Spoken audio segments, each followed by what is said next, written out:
O Senhor esteja convosco. Ele está no meio de nós. Proclamação do Evangelho de Jesus Cristo segundo São Mateus.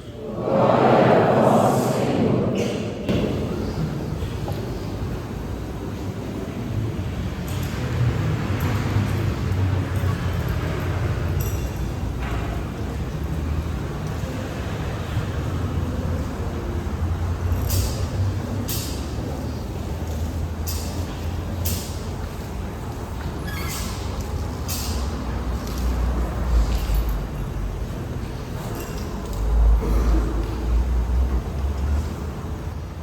Naquele tempo, disse Jesus aos seus discípulos: Ficai atentos, para não praticar a vossa justiça na frente dos homens, só para serdes vistos por eles. Caso contrário, não recebereis a recompensa do vosso Pai que está nos céus.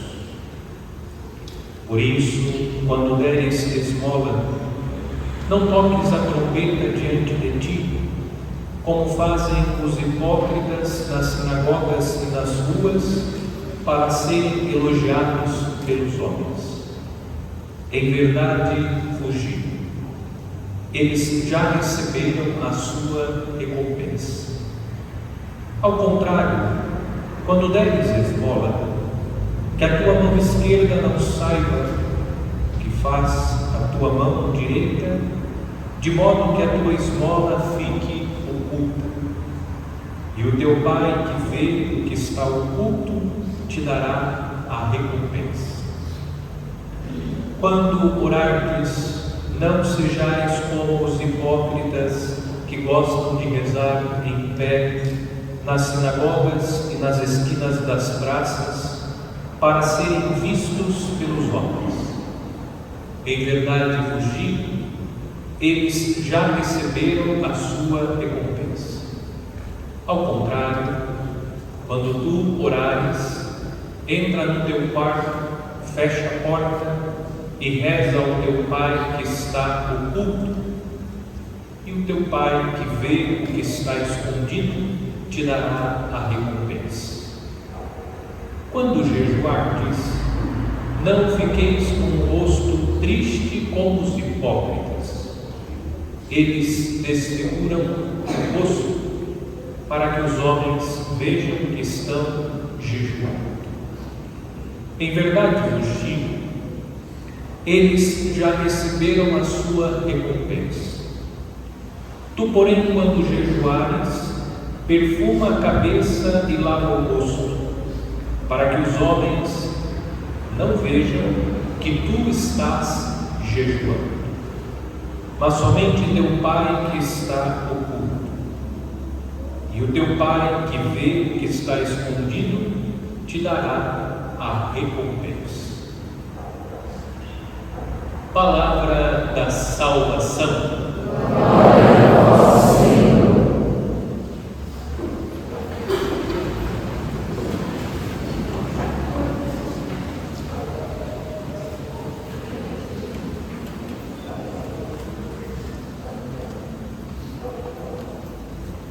Nesta noite, em comunhão com as paróquias da cidade de Tapetininga, celebramos o terceiro dia do Tríduo, em preparação à solenidade de Corpus Christi.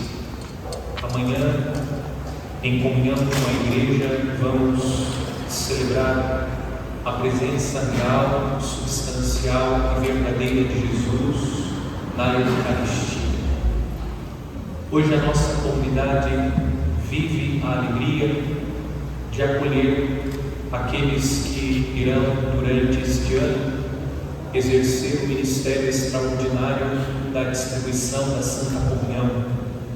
Alguns estão renovando este bom propósito de servir através do ministério da distribuição da Santa Comunhão, e outros estão assumindo hoje o compromisso, e assumindo o compromisso, colocam a vida a serviço de Deus, servindo a comunidade através da distribuição da Santa Comunhão. Especialmente por vocês, caros ministros leigos, oferecemos esta Santa Missa. Primeiro, em ação de graças, pelo sim, pela resposta positiva que cada um deu a Deus. Cada um deu a Deus. Não deu ao Padre, a Deus. A Deus. Porque Deus é o autor do chamado. Nós, Padre, coordenador, somos apenas instrumentos de Deus, cooperadores de Deus. Quem chama é o próprio Senhor. Ele é o dono da nossa vocação. Ele nos chama, Ele nos envia e Ele nos capacita para a missão.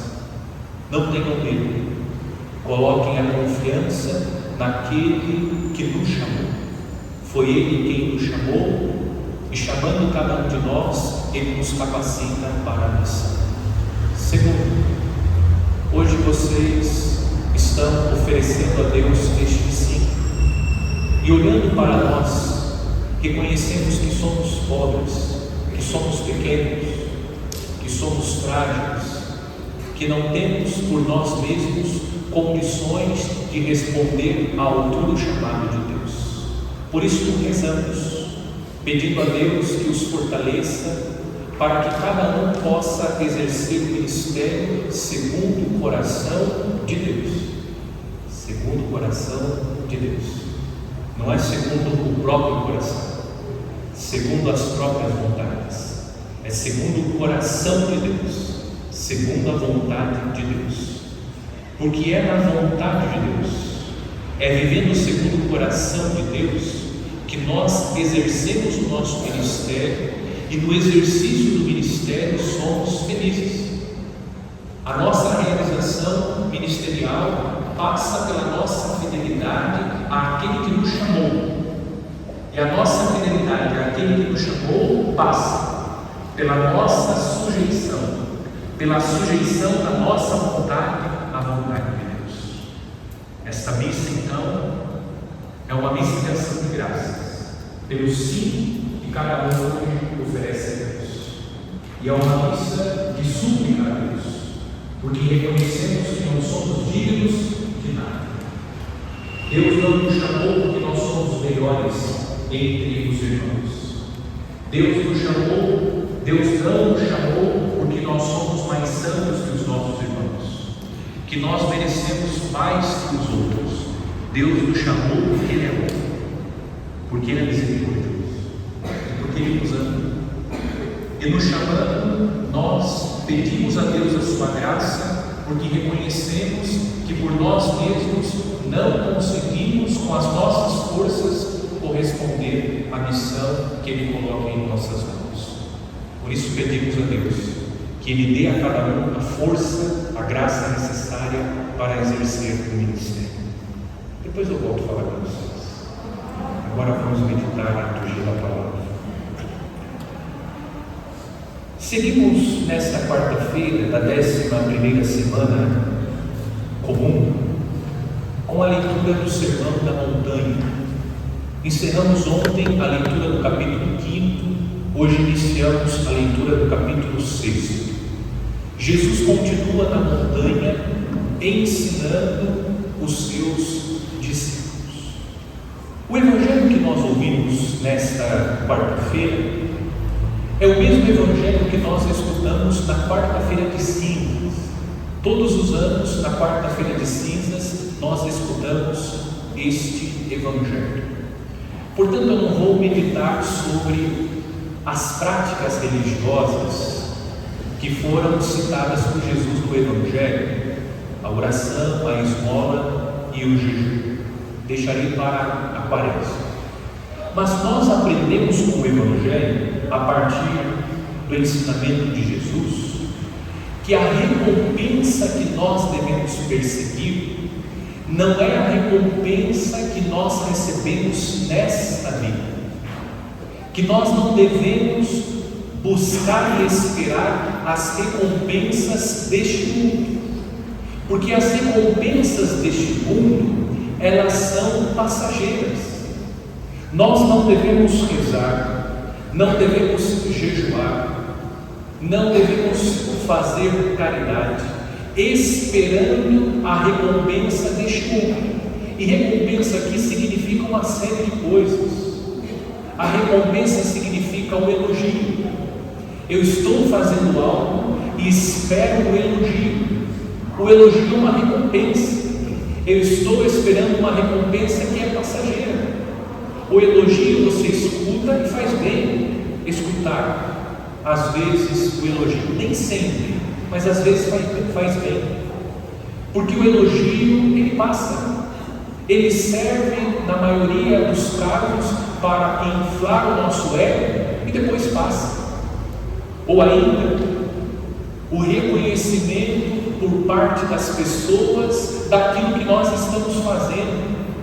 Um aplauso, um comentário sobre o que nós estamos fazendo, reconhecendo o bem que nós estamos fazendo. Tudo isso é passageiro.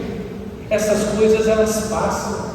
O aplauso passa, a placa homenageando aquilo que nós fizemos em favor das pessoas, tudo isso é passageiro. O Evangelho nos ensina a esperar a recompensa que vem dos céus, a recompensa de Deus, aquela recompensa que a traça e a ferrugem não podem corroer. É essa recompensa que nós precisamos buscar. Quantos de nós ficamos profundamente frustrados e chateados no exercício do nosso ministério? Quantos de nós ficamos chateados e frustrados e não vivemos bem a nossa vida e a nossa vocação, porque não recebemos do nosso superior, porque não recebemos do esposo, da esposa, dos filhos, o reconhecimento que gostaríamos de receber? E nós passamos a viver uma vida amarga, porque nós ficamos esperando a recompensa, o reconhecimento, o aplauso, a condecoração, ficamos esperando a homenagem. Todas essas coisas, quando elas não são atendidas, como nós esperamos essas coisas, nos frustramos. Jesus no Evangelho nos ensina que a recompensa que nós devemos esperar é a recompensa que vem de Deus. Aliás, nós deveríamos ficar felizes, e é preciso fazer esse exercício, quando aquilo que nós gostaríamos de receber pelo bem que nós estamos fazendo, não nos foi dado. Porque quando nós não somos recompensados neste mundo pelo bem que nós fazemos, a nossa recompensa está guardada no céu. É melhor não ser visto, é melhor não ser aplaudido, é melhor não ser ovacionado, aplaudido, para que nós possamos, na passagem desta vida, receber de Deus a recompensa por tudo aquilo que fizemos. E tem mais. Não fique chateado, porque as pessoas não viram o bem que você fez. É melhor que seja assim. Não fique chateado se o bem que você está fazendo não é reconhecido. Que bom que está sendo assim, porque nenhum bem que nós fazemos fica oculto aos olhos de Deus. Aquilo que você tem feito, aquilo que você procura fazer, o bem que você procura praticar e que não está aparente, que não é visto pelas pessoas, pelo Senhor é visto. Nada passa despercebido aos olhos do Senhor. Deus está vendo tudo aquilo de bom, todo o bem que nós estamos praticando, e Deus um dia nos dará a recompensa por todas essas coisas. O texto da carta de São Paulo aos Coríntios é a continuação do texto que ontem nós meditamos. São Paulo continua advertindo a comunidade dos Coríntios acerca da solidariedade. Nós estamos hoje no capítulo 9. São Paulo continua a sua exortação. Ontem São Paulo, para advertir a comunidade de Corinto, citou o exemplo das igrejas da Macedônia. Qual é o contexto? São Paulo estava fazendo uma coleta pelos santos de Jerusalém, isto é, pelos cristãos de Jerusalém. E São Paulo citou para os cristãos de Corinto o testemunho das igrejas da Macedônia.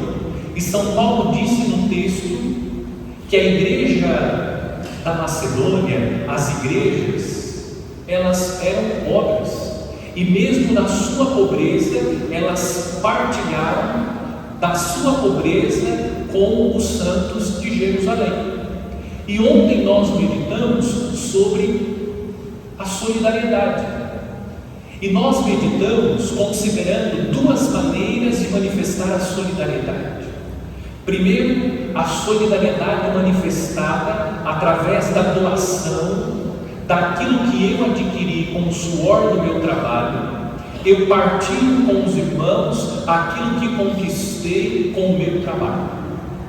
É uma forma de viver a solidariedade. É dar daquilo que me pertence, daquilo que conquistei pelo suor do meu trabalho, as coisas materiais. Coleta é coisa material. São Paulo está pedindo. Mas também existe uma outra maneira de viver a solidariedade, e talvez essa seja a mais difícil. É a solidariedade que nasce de um coração que é capaz de dar a si mesmo, dar do nosso tempo, dar a nossa atenção, dar a nossa mão para levantar o outro, dar daquilo que é nosso. Mas aqui dar do que é nosso, não aquilo que o dinheiro pode comprar. Dar de nós mesmos para o outro. É o que vocês vão fazer. Vão dar de si mesmos. A igreja, a comunidade, para através do ministério servir a Deus, servir o próximo. Hoje São Paulo está dizendo que na medida que nós somos solidários e generosos, nós vamos semeando muito com largueza, e aquele que semeia com largueza vai colher também com abundância. Veja, talvez hoje, se São Paulo estivesse aqui pregando, São Paulo seria acusado de dinheirista. Parece que São Paulo está querendo convencer as pessoas que elas devem dar coisas materiais para receber depois de Deus, em razão daquilo que elas estão dando. Não é sobre isso que São Paulo está falando. São Paulo está falando das coisas materiais. Mas São Paulo está ensinando que, São Paulo diz: dê cada um conforme tiver decidido em seu coração, sem pesar nem constrangimento, pois Deus ama quem dá com alegria. São Paulo está ensinando que na medida que nós oferecemos daquilo que nós possuímos, nós nos abrimos à graça de Deus. O coração generoso, o coração solidário é um coração que está dilatado para a graça de Deus. Por quê? Porque este coração não é escravo das coisas deste mundo. É um coração que vive sem ser escravo das coisas deste mundo, e não sendo escravo das coisas deste mundo, está aberto à graça de Deus. E é verdade, quando nós agimos com generosidade, somos solidários, praticamos a caridade, com a graça de Deus se manifesta, porque o nosso coração se dilata, e o nosso coração dilatado recebe com abundância a graça de Deus. Este é o convite que a palavra de Deus nos faz. Esse exercício passa pelo bolso, viu? Passa. É o que São Paulo está dizendo, a coleta. Esse desapego às coisas materiais, a capacidade de partilhar aquilo que temos com a igreja, com os necessitados, mas também passa pela doação de si mesmo. Vamos pedir a Deus nesta Santa Missa, na graça da generosidade, que nós sejamos mais generosos com Deus, com a igreja, com o próximo, com os mais necessitados. Vamos pedir a Deus a graça de dar com esta alegria, na certeza de que um dia nós vamos receber de Deus a recompensa. Não é uma relação comercial com Deus, mas é uma relação espiritual, de alguém que se lança e confia na graça de Deus, e pelo exercício da generosidade, o seu coração é dilatado para receber com abundância a graça de Deus. Agora volto a me dirigir exclusivamente a vocês, queridos ministros, para deixar três conselhos. Primeiro, hoje a liturgia nos traz o tema da generosidade. Eu gostaria de pedir, à luz da palavra de Deus, sejam generosos com os irmãos no serviço que hoje vocês estão assumindo. Não sirvam a Deus com egoísmo, sirvam a Deus com generosidade. Ofereçam o melhor de si para Deus, para a igreja, para os irmãos. Não sejam egoístas, não pensem no seu bem-estar. Procure colocar a sua vida, os seus dons a serviço de Deus, servindo a comunidade através do ministério, porque Deus ama quem dá com alegria. Generosidade.